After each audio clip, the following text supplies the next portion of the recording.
Hello all, how are you guys? Hope well.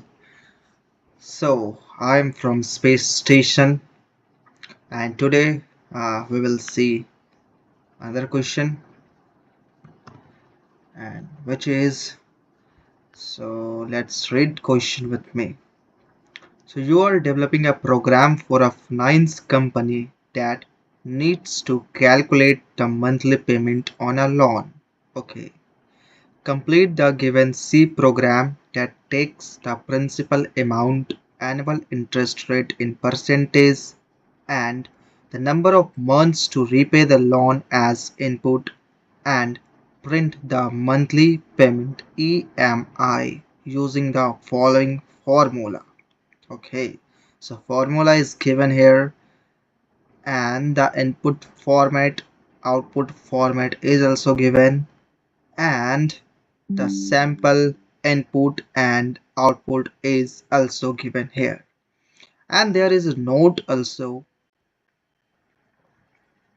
in this question, which is for consistency in output, use the double data type for variables to store the decimal value. Okay. So let's come to the come okay. सबसे पहले ठीक है, मजाक सही है, but मैं इससे पहले क्वेश्चन को एक्सप्लेन कर देता हूँ अच्छे से।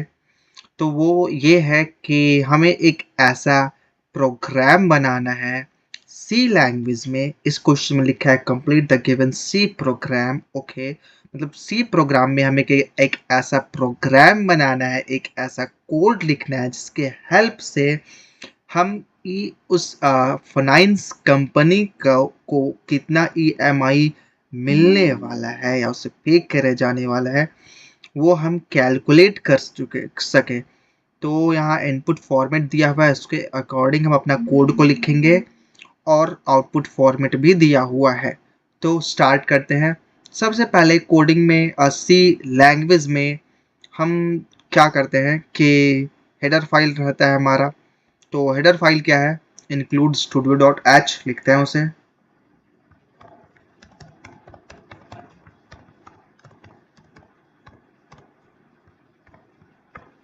अच्छा, इस क्वेश्चन में बहुत ही सारा फॉर्मूला है। एक फॉर्मूला तो यहाँ है, दूसरा फॉर्मूला यहाँ है, तो इसलिए हम यहाँ पे मैथ्स लाइब्रेरी का यूज करेंगे जो कि इंक्लूड math.h है।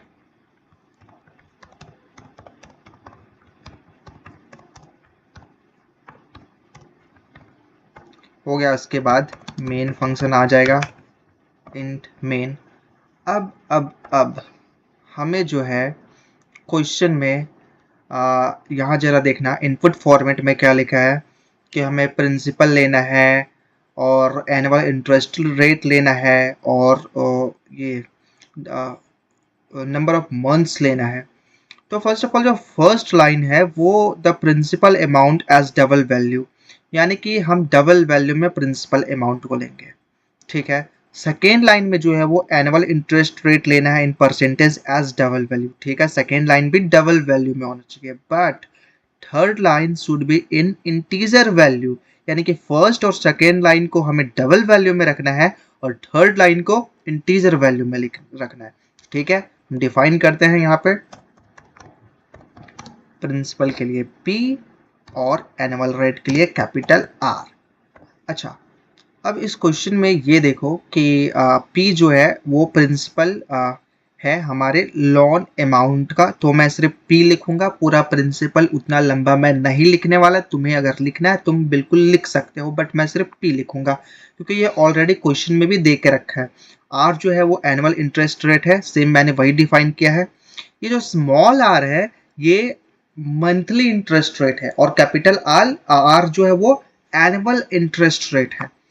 ओके, और ये जो n है, small n is the number of monthly payment. ठीक है, बट ये जो थर्ड लाइन है, ये जो n है वो इंटीजर में होना चाहिए। इनपुट फॉर्मेट में देखो, लास्ट लाइन जो कि थर्ड लाइन है वो इंटीजर वैल्यू में होना चाहिए, तो हम इसे डबल में ना डिफाइन करके इंट में डिफाइन करेंगे, इंट n। अब कुछ और भी चीजें यहाँ पे डिफाइन करना है। वो क्या डिफाइन करना है कि हमने प्रिंसिपल तो कर दिया, एनुअल इंटरेस्ट रेट तो कर दिया, और ये नंबर ऑफ मंथ्स तो कर दिया, बट मंथली पेमेंट भी ही तो कैलकुलेट करना है, तो वो हमें डिफाइन करना है। ठीक है, मंथली पेमेंट हो गया। और कुछ डिफाइन करना है। मंथली पेमेंट हो गया, क्वेश्चन में देखते हैं। क्वेश्चन में मंथली प्रिंसिपल हो गया, एनुअल इंटरेस्ट रेट हो गया, नंबर ऑफ मंथ्स। अच्छा, मंथली इंटरेस्ट रेट भी तो हमें डिफाइन करना है, जो कि स्मॉल आर है। हो गई सारी चीजें डिफाइन। अब हम लेंगे इनपुट। ठीक है, इनपुट हम सबसे पहले क्या लेंगे? प्रिंसिपल। ठीक है, तो इनपुट हम कैसे लेते हैं? स्कैन एफ के हेल्प से लेते हैं। यहाँ पे एल एफ होगा, क्यों? क्योंकि ये डबल वैल्यू में है, परसेंटेज एल एफ होगा, सिर्फ एल एफ नहीं होगा। और हम ले रहे हैं यहाँ पे वैल्यू पी का। बट इसे लेने से पहले अगर हम एक लाइन प्रिंट करें, वो लाइन ये हो कि enter the value of principal, उसके बाद हम प्रिंसिपल का अमाउंट ले इनपुट में, तो वो ज़्यादा बढ़िया होगा, ज़्यादा अच्छा कोड दिखेगा। उसके लिए अब हम यहाँ पे एक लाइन लिखेंगे प्रिंटफ का यूज करके, enter the value of principal. क्या हो गया? मैंने इसे यहाँ पे दिया ही नहीं। सही है, और ये यहाँ आएगा। सही है। अब ठीक है, अब हम सेम चीज क्या करेंगे? Enter the value of principal हो गया। ये क्या हो गया? ये क्या हो गया? ये क्या हो गया? ये क्या हो गया? क्वेश्चन पेस्ट आउट को पेस्ट कर दिया क्या मैंने? Oh shit, oh shit, oh shit. I think वो मैंने क्वेश्चन को कॉपी पेस्ट करके रखा था, तो इसलिए कॉपी पेस्ट क्यों करके रखा था? क्योंकि मुझे यहाँ पे कमेंट सेक्शन में इसे पेस्ट करना पड़ता है बताने के लिए। तो यहाँ पे गलती से कोडिंग लिखने के टाइम ये पेस्ट हो गया था, तो कोई बात नहीं, हम फिर से कर लेते हैं। printf enter the value of principal और scanf percentage lf and p। ये हो गया। अब हम लोग क्या करेंगे? सेम एंटर, हम लोग क्या करेंगे? Enter the value of annual interest rate,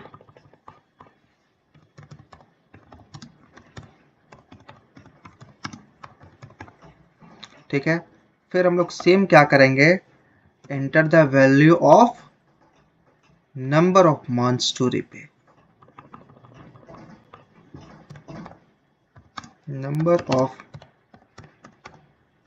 month to repay.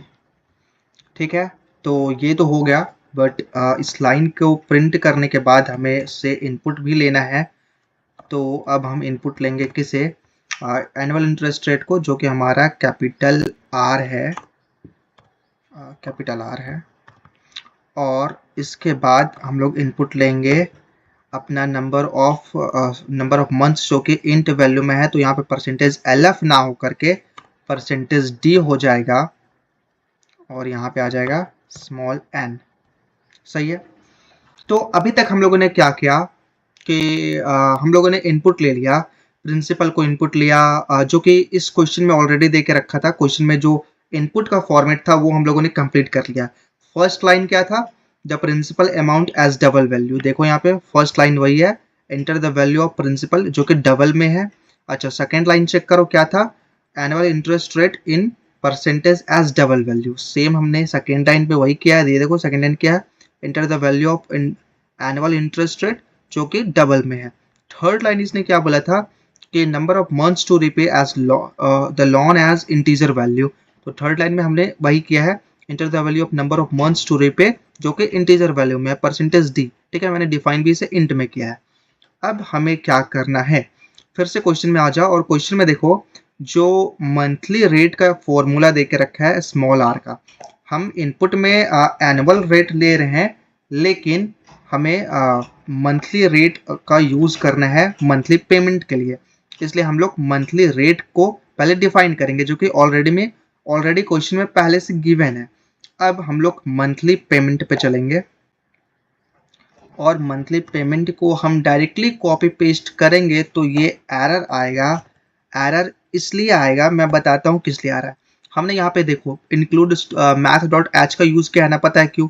क्योंकि यहाँ ये हम लोग ना कोड लिख रहे हैं, इसमें कुछ चीजें अलग होती है। हम लोग डायरेक्ट अगर पावर का यूज करना है तो हम लोग इसे नहीं, यहाँ पे POW पाव का यूज करेंगे।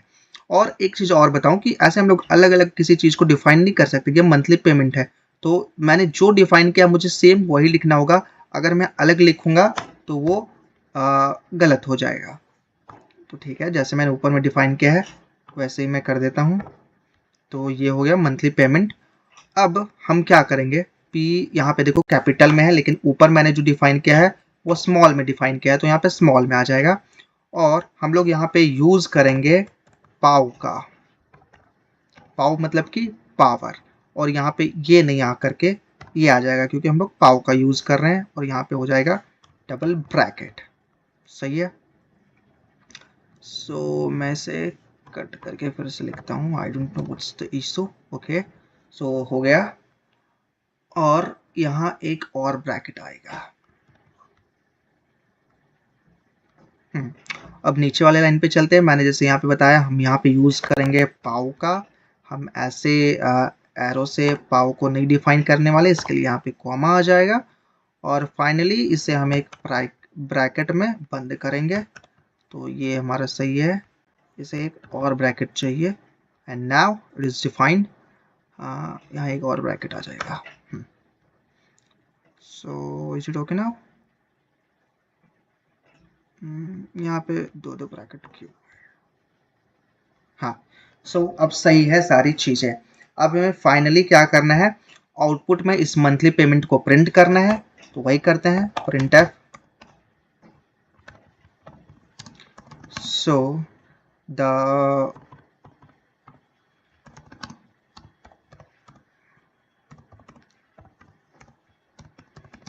मंथली पेमेंट इज, अच्छा क्वेश्चन में ना एक नोट दिया हुआ है, वो मैं भी तुम्हें दिखाता हूँ, पहले इसे लिख देता हूँ।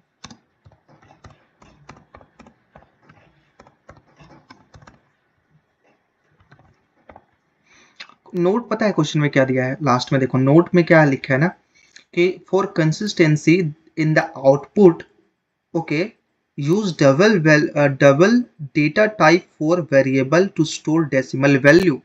मैंने बिल्कुल वही किया है। क्वेश्चन में ये बोला है कि आउटपुट में कंसिस्टेंसी बनाने के लिए इसे डबल वैल्यू में स्टोर करो। जैसे कि इनपुट फॉर्मेट में तो सब बताया था ना कि प्रिंसिपल जो है डबल में होना चाहिए, इंटरेस्ट रेट जो एनुअल इंटरेस्ट रेट है वो भी डबल में होना चाहिए, और जो अपना नंबर ऑफ मंथ्स है वो इंटीजर में होना चाहिए। बट आउटपुट के लिए ऐसा कुछ बोला नहीं गया था क्वेश्चन में, बट लास्ट में एक नोट पे उस पर लिखा हुआ है कि आउटपुट में कंसिस्टेंसी बनाने के लिए इसे डबल वैल्यू में ही लिया जाए।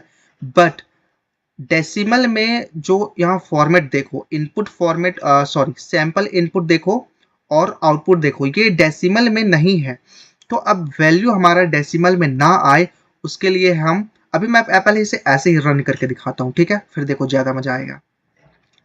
आ जाओ अपने आउटपुट पे, enter the value of principal. तो क्वेश्चन में देखो क्या दिया हुआ है, प्रिंसिपल जो है 1,00,000.00। ओके, लिखते हैं इसे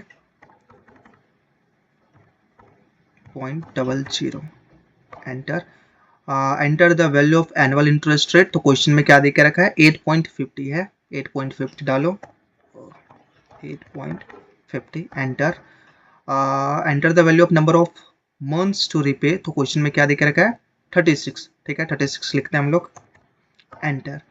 और ये देखो the monthly payment is 3156 point के बाद कुछ समथिंग समथिंग आ रहा है, बट क्वेश्चन में देखना सिर्फ ये वैल्यू है, पॉइंट के बाद कुछ नहीं है, वैल्यू तो हमारा सेम है, बट इस क्वेश्चन में ना डेसिमल के बाद कोई भी, मतलब डेसिमल के बाद कोई नंबर है नहीं, बट हमारे आउटपुट में ना डेसिमल के बाद वैल्यूज आ रहा है। इसके लिए हम क्या यूज करेंगे, 0.0 लिखेंगे, 0.0, और अब फिर से रन करते हैं, और अब आ जाओ, और अब सेम इनपुट डालेंगे, बट आउटपुट वो नहीं आएगा, मतलब आउटपुट तो सेम आएगा बट डेसिमल के बाद वो वैल्यूज जो है वो नहीं आएगा। ये देखो आ गया सेम, मतलब डेसिमल के बाद अब कोई वैल्यू नहीं आ रहा है, और क्वेश्चन में जो आउटपुट था वो आउटपुट आ गया। देख लो, आउटपुट मैच कर लो, 3157 है, हमारा भी वही आ रहा है। तो ये था कोड। मैं इसे एक बार फिर से एक्सप्लेन करता हूँ। पहले तो मैं क्वेश्चन को बताता हूँ। क्वेश्चन ये था कि हम किसी फाइनेंस कंपनी के लिए हमें एक सी में प्रोग्राम बनाना था। ये रहा क्वेश्चन, यहाँ पे तुम देख सकते हो कि हमें किसी फाइनेंस कंपनी के लिए एक सी में program, complete the given C program, जो कि यहाँ लिखा है, वो बनाना था। किस लिए? ताकि हम उसका मंथली पेमेंट जो ईएमआई है उसको कैलकुलेट करके दे सके। तो हमें इनपुट फॉर्मेट दिया हुआ था कि फर्स्ट लाइन जो है वो प्रिंसिपल अमाउंट होना चाहिए डबल वैल्यू में, सेकेंड लाइन जो है वो एनुअल इंटरेस्ट रेट होना चाहिए डबल वैल्यू में, थर्ड लाइन जो है वो नंबर ऑफ मंथ्स होना चाहिए इंटीजर वैल्यू में। हमने सेम अपने कोड पे वही करा है, और आउटपुट फॉर्मेट जो है वो मंथली पेमेंट होना चाहिए, जो कि हमने वही कैलकुलेट भी किया है। हमारा आउटपुट भी वही है, सैंपल इनपुट भी दिया था, आउटपुट भी दिया था, जो कि हमारा क्वेश्चन कोड हमारा सेटिस्फाई कर रहा है। अब मैं इस कोड को एक्सप्लेन करता हूँ। कोड ये है कि सबसे पहले हेडर फाइल है include studio डॉट एच। ये तो मैंने पहले ही अपने फर्स्ट वीडियो पे बताया था कि ये इस कोड का, सी प्रोग्रामिंग का पापा है, फादर है। अगर तुम इसको हटा दोगे तो इसके बिना ये कोड चल नहीं सकता, ठीक है? तो इसके बिना ये चल ही नहीं सकता। तो ये हेडर फाइल है, ये इस कोड को तुम ऐसे समझ लो, इस कोड के लिए इसका पापा है, ठीक है? ये हो गया। सेकेंड में हमने इंक्लूड मैथ डॉट एच का यूज किया। क्यों? क्योंकि इस यहाँ देखो, जब मैंने इसे डिफाइन किया ना, ये जो पाव लिखा है पावर के लिए, ये सारी चीजें इस मैथ लाइब्रेरी में होती है। विदाउट इसके तुम यूज नहीं कर सकते। अगर मैं इसे हटा दूं ना, जैसे कि इसे हटा देता हूं मैं, ठीक है? उसके बाद देखना, तुम देखो यहाँ एरर देने लग जाएगा। देखो पाव के नीचे देखो रेड रेड से आ रहा है ना, ये एरर है। तो तुम इसे, इसके बिना, मैथ लाइब्रेरी के बिना इसे यूज कर नहीं सकते। तो मैं इसे वापस से लिख देता हूँ, ठीक है? उसके बाद मैं तो बता चुका हूँ कि पहले, सबसे पहला जो कंपाइलर रन करता है वो मेन फंक्शन को करता है, इसलिए मैं यहाँ पे इंट मेन लिखा हूँ। फिर मैंने डिफाइन किया है चीजों को, जो कि क्वेश्चन में दे के रखा था, principal, annual interest rate, monthly interest rate, monthly payment, जो कि डबल वैल्यू में होना चाहिए, जो कि क्वेश्चन में गिवन था। और क्वेश्चन में ये गिवन था कि जो नंबर ऑफ मंथ्स है वो इंटीजर में होना चाहिए था, इसलिए मैंने उसे इंट में डिफाइन किया है। फिर मैंने हर एक को इनपुट में लिया है स्कैनफ का यूज कर करके। उसके पहले मैंने वो लाइन प्रिंट किया है जिसे हमें इनपुट में लेना है। जैसे कि प्रिंसिपल लेना था तो enter the value of principal, हमें एनुअल इंटरेस्ट रेट लेना था तो enter the value of annual interest rate. ऐसे ही अगर हमें नंबर ऑफ मंथ्स लेना था तो उसके लिए मैंने लाइन लिखा है। और क्वेश्चन में दो फॉर्मूला दिया हुआ था, एक मंथली रेट का और एक मंथली पेमेंट का, तो वो दोनों को मैंने डिफाइन किया है। और लास्ट में हमें क्या आउटपुट देना था, मंथली पेमेंट को आउटपुट देना था, जो कि मैंने प्रिंट कर दिया है। और कोड के लास्ट में जब कोड कंप्लीट हो जाता है तो रिटर्न 0 लिखा जाता है। हालांकि इसमें तो कोई प्रॉब्लम नहीं आया, बट ऐसे इसे लिखा ही जाता है। अब इसे कोड को रन करके अब तुम कोई सा भी इनपुट दे के तुम देख सकते हो, ये बिल्कुल सही है। बट जो क्वेश्चन में दिया हुआ था, मैं वो रन करके वो रन करके दिखा रहा हूँ ताकि ये प्रूफ हो जाए। एनुअल इंटरेस्ट रेट 8.50 था कि ये कोड सही है। तो एंटर द प्रिंसिपल, जो कि मैंने 1 लाख डाला, जो कि क्वेश्चन में था। एनुअल इंटरेस्ट रेट क्वेश्चन में 8.50 था, मैंने डाला है। मंथ्स जो था वो 36 था। एंटर करने पे सेम वही आउटपुट आ रहा है जो कि क्वेश्चन पे था। तो अब तुम इस पे कोई सा भी इनपुट डालो, तुम्हें आउटपुट मिल जाएगा। आउटपुट में क्या मिलेगा, उस कंपनी के लिए। अब वो कंपनी इस कोड को, इस प्रोग्राम को, अब एज्यूम करो कि सच में तुम्हारा कोई एक ऐसा कंपनी है और ये कोड, ये प्रोग्राम तुमने अपने लिए बना लिया। उसके बाद अब तुम हर एक बंदे का ईएमआई अपने हाथों से नहीं कैलकुलेट करने वाले, तुम इनपुट डालोगे, आउटपुट में आ जाएगा। तो अब तुम कितने इजीली अपने कितने टाइम को बचा सकते हो, ये सोचो। तो ठीक, ये था आज का वीडियो। मिलते हैं कल फिर एक नए क्वेश्चन के साथ। तब तक के लिए Tata. Bye bye from Spaceship. Bye.